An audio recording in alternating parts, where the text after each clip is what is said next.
صندوق کھولنے لگے تاکہ اس کی جنس کو دیکھ کر اس کے موافق حضرت ابراہیم سے محصول لیں۔ اس پر حضرت ابراہیم علیہ السلام نے کہا کہ صندوق مت کھولو، اس کا محصول جو ہوگا میں تم کو دے دوں گا، تم جتنا چاہو میں تمہیں ادا کر دوں گا۔ اگر تم یہ چاہو کہ صندوق کے وزن کے برابر میں سونا چاندی تمہیں دے دوں تو میں تمہیں وہ بھی دے دوں گا۔ یہ سن کر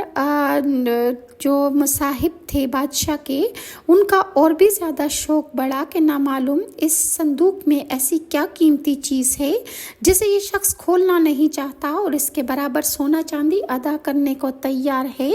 چنانچہ انہوں نے حد سے زیادہ اصرار کیا اور اس صندوق کو کھولا تو کیا دیکھتے ہیں کہ ایک عورت صاحب حسن و جمال مانند آفتاب کے اس صندوق میں بیٹھی ہے جس کا ثانی اگر دنیا میں تلاش کیا جائے تو ملنا ناممکن